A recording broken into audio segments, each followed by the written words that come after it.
Ya hemos visto que con dermatoscopio podemos ver líneas blancas y amarillas o manchas blancas y amarillas, pero podemos ver más, podemos ver otros signos, como es descamación en piel adyacente a la uña. ¿Por qué vemos esta descamación en piel adyacente a la uña? Pues aquí la vemos, aquí no la vemos y aquí no la vemos. Esta descamación, este aspecto de piel seca alrededor de la uña, en la piel o incluso en la propia superficie de la uña. Esto lo vemos porque hay una tiña asociada a la onicomicosis. De hecho, 1 de cada 3 personas con onicomicosis asocia tiña pedis. Y por tanto, ver esta tiña pedis nos puede ayudar a sospechar que esto puede ser una onicomicosis. Y se puede considerar incluso un signo de onicomicosis si vemos cambios unguiales. ¿Qué más podemos ver con dermatoscopio? Pues podemos ver líneas descamativas en la superficie de la uña.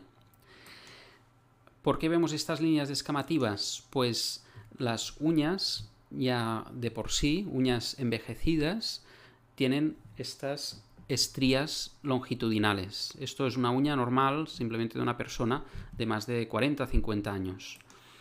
Pues estas estrías fisiológicas de personas de más de 40, 50, 60 años, pues pueden aparecer hongos en estas estrías, y entonces no veremos las estrías normales, sino estrías descamativas, con esta descamación blanca grisácea. Esto también es un signo de tiña o onicomicosis. Y por otro lado, las líneas pueden ser no longitudinales, como acabamos de ver, sino transversales. Las líneas transversales se llaman líneas de Beau, y estos surcos, si se ven en muchas uñas, pues indica causa sistémica, pero si se ven en una o pocas uñas, sobre todo los pies, indican traumatismos repetidos. La uña de aquí, esta línea corresponde a que cuando la uña estaba creciendo aquí, pues hubo algo que afectó el crecimiento normal, por eso quedó marcado con esto, ¿no?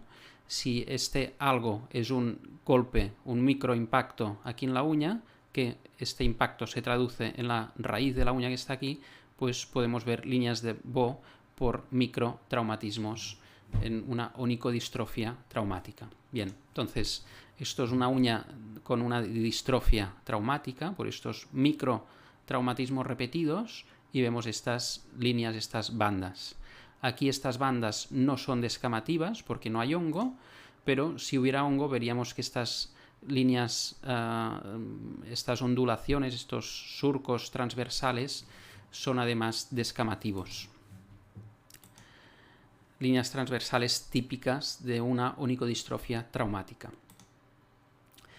Esto, en cambio, es una onicomicosis. También tiene estos surcos porque hay una distrofia traumática, pero es que además vemos que estos surcos son descamativos. No los vemos como aquí, que no eran descamativos, sino aquí sí que son descamativos porque hay hongo en la superficie y también hay hongo por toda esta parte de aquí.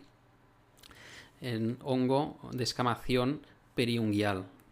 Por lo tanto, probablemente el hongo está acechando esta uña, si no es que ya la está empezando a infectar. También podemos ver con dermatoscopio cambios en el borde distal de la uña y cambios subunguiales, que es lo que vamos a ver ahora. Estos cambios en el borde distal y en el borde, en el extremo, en la parte subunguial, traducen una fragilidad de la uña.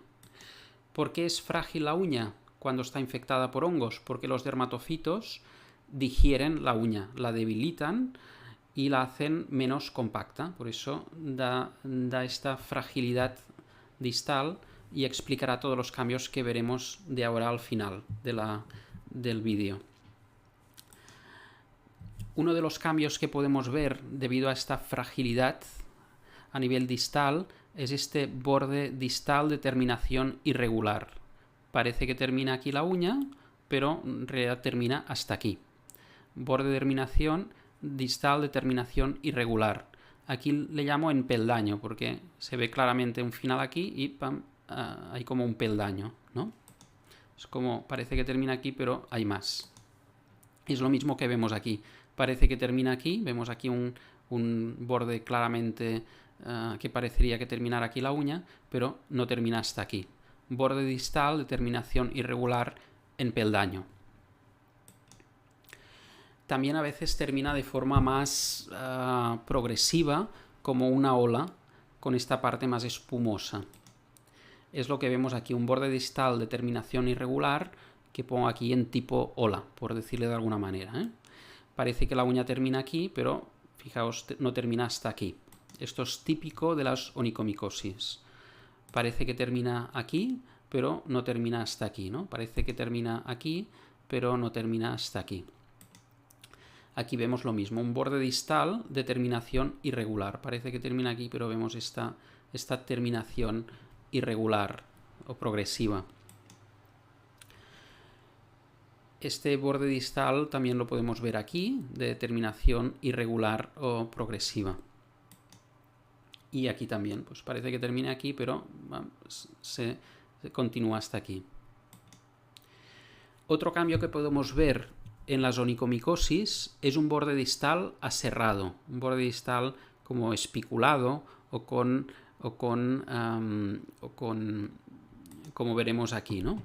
Con estas muescas distales. A veces estas muescas son evidentes clínicamente y, repito, traducen una uña frágil con las muescas son porque la uña es más frágil y se rompe con facilidad y serán sospechosas de onicomicosis o un signo de onicomicosis. En cambio, una uña traumática tiene un borde liso.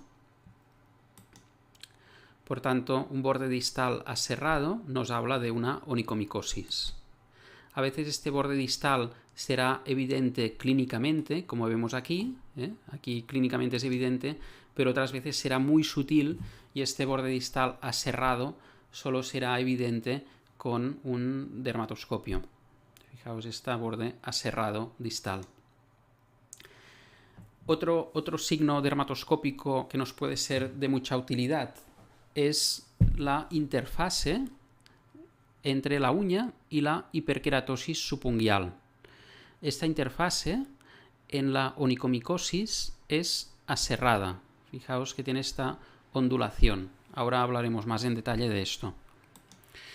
Borde distal subunguial aserrado.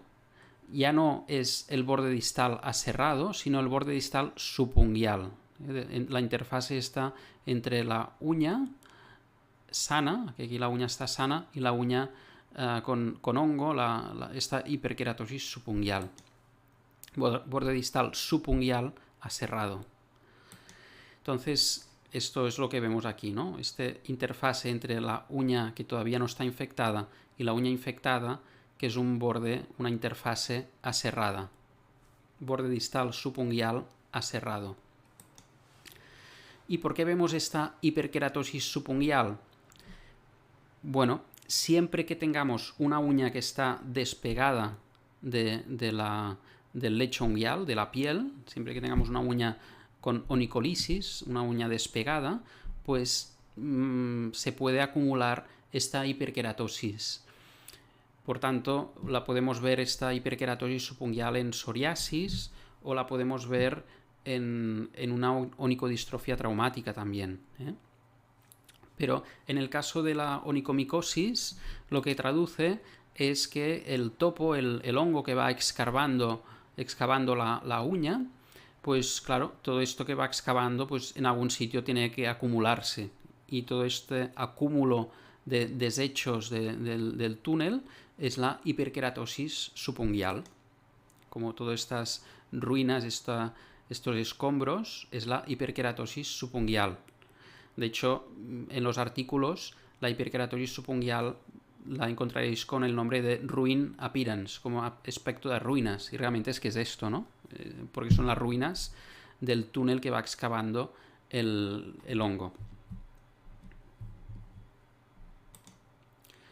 Aquí, ¿qué vemos? Pues hiperkeratosis subunguial y la uña no infectada, y esta interfase entre uña y hiperkeratosis subunguial aserrado, con esta oscilación.